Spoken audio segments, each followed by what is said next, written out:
ตอนนี้เวลา5 โมงเย็นและคุณเพิ่งนึกได้ว่ารายงานที่คุณได้แต่เกี่ยงไม่ยอมทำต้องส่งวันพรุ่งนี้ถึงเวลาตั้งใจทำงานเปิดคอมพิวเตอร์แล้วก็เช็คโทรศัพท์หรือไม่ก็ตามดู YouTube ช่องโปรดแต่เอาจริงแล้วคุณควรทำอาหารเย็นก่อนปกติคุณชอบทำอาหารแต่ถึงจะสนุกกับมันได้ยากหน่อยเพราะมีงานตามติดและโอ้ตอนนี้ก็ดึกแล้วหรือคุณควรจะลองทำใหม่อีกทีตอนเช้าดีนี่คือวงจรการผัดวันประกันพรุ่งและฉันก็บอกได้เลยว่าเราทุกคนก็เคยเป็นแต่ทำไมเราถึงเอาแต่ผัดวันประกันพรุ่งทั้งที่เราก็รู้ว่ามันไม่ดีต่อตัวเรา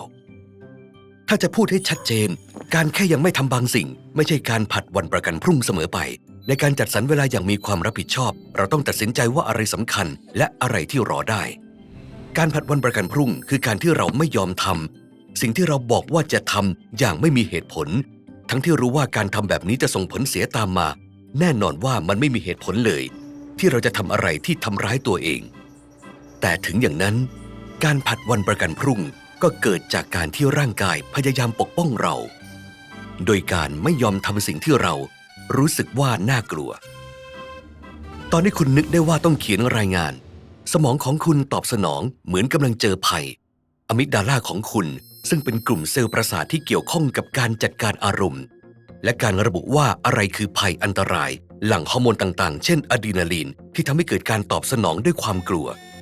การเสียขวัญจากความเครียดนี้เอาชนะสัญญาณจากสมองส่วน prefrontal cortex ได้ซึ่งเป็นสัญญาณที่ช่วยให้คุณคิดในระยะยาวและควบคุมอารมณ์ของคุณและในระหว่างการตอบสนองแบบสู้หนีหรือนิ่งแบบนี้นี่แหละที่คุณตัดสินใจจะจัดการกับภัยอันตรายนี้ด้วยการไม่ทำและเลี่ยงไปทำอะไรที่ชวนเครียดน้อยกว่าแทน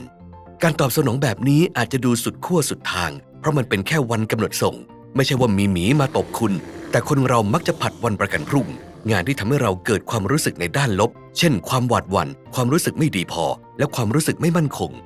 งานวิจัยต่างๆที่ศึกษานักศึกษามหาวิทยาลัยที่ชอบผัดวันประกันพรุ่งพบว่า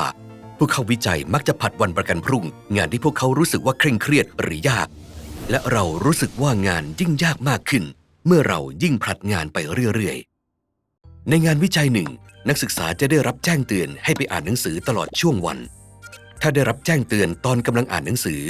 นักศึกษาบอกว่ามันก็ไม่ได้แย่เท่าไหร่แต่ถ้าได้รับขณะที่กำลังผลัดงานอยู่พวกเขาจะประเมินว่าความคิดจะอ่านหนังสือนั้นเป็นอะไรที่ชวนเคร่งเครียดมากทำให้มันยากที่จะเริ่มอ่านเพราะอารมณ์ในด้านลบของเราเติมเชื้อฟืนให้การผลัดวันประกันพรุ่งบางคนจึงมักจะผลัดวันมากกว่าคนอื่นคนที่จัดการกับอารมณ์ตัวเองได้ยากหรือคนที่มีความเชื่อมั่นในตัวเองต่ำมักจะชอบผลัดวันประกันพรุ่งมากกว่าไม่ว่าพวกเขาจะจัดการเวลาเก่งแค่ไหนก็ตามทว่าความเชื่อผิดๆที่คนชอบมีก็คือคนที่ผัดวันประกันพรุ่งทุกคนคือคนขี้เกียจในร่างกายและสมองความขี้เกียจคือการไม่มีพลังงานและความเฉยชาโดยทั่วไปเวลาที่คุณรู้สึกขี้เกียจคุณมักจะนั่งเฉยไม่ทำอะไร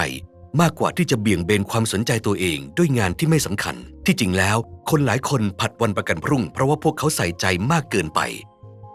คนที่ผัดวันประกันพรุ่งมักจะกลัวความล้มเหลวเป็นอย่างมาก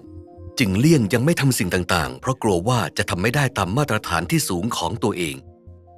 ไม่ว่าอะไรคือเหตุผลของการผัดวันประกันพรุ่งผลสุดท้ายก็มักจะเป็นเหมือนกันคนที่ชอบผัดวันประกันพรุ่งมักจะเป็นโรคซึมเศร้าหรือโรควิตกกังวล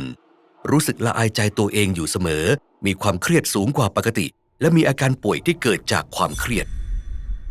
ที่แย่ที่สุดก็คือแม้การผัดวันประกันพรุ่งจะทำร้ายเราในระยะยาวแต่มันก็ช่วยลดความเครียดเราได้แบบชั่วคราว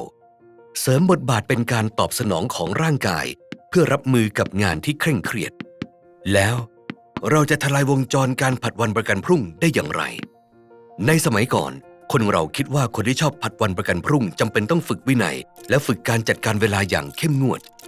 แต่ในวันนี้นักวิจัยหลายๆคนเห็นในทางตรงกันข้ามอย่างสิ้นเชิงการเข้มงวดกับตัวเองมากไปจะทำให้เรารู้สึกแย่กับสิ่งที่ต้องทำให้ภัยดูอันตรายมากขึ้นไปกว่าเดิมเพื่อจะออกจากวงจรการตอบสนองต่อความเครียดนี้เราต้องจัดการและพยายามลดความรู้สึกทางด้านลบเหล่านี้กลยุทธ์ง่ายๆบางกลยุทธ์ใช้วิธีแบ่งงานให้เป็นงานย่อยๆหรือเขียนระบายว่าทำไมมันถึงชวนเครียดแล้วก็จัดการกับความกังวลเหล่านั้นลองนำสิ่งเบี่ยงเบนความสนใจรอบตัวที่ทำให้ผัดวันประกันพรุ่งได้ง่ายออกไป และที่สำคัญที่สุดคือการพัฒนาทัศนคติที่รู้จักเห็นอกเห็นใจตัวเองให้อภัยตัวเองและวางแผนจะทำให้ดีกว่าเดิมก็มีส่วนช่วยเพราะวัฒนธรรมที่สานต่อวงจรความเครียดและการผัดวันประกันพรุ่งล้วนทำร้ายเราทุกคนในระยะยาวพร้อมที่จะเรียนรู้ต่อไปหรือยังดูวิดีโอเหล่านี้เพื่อท้าทายสิ่งที่คุณคิดว่าคุณรู้หรือเรียนรู้เพิ่มเติมเกี่ยวกับสิ่งที่คุณไม่รู้สมัครสมาชิกและใฝ่รู้อยู่เสมอ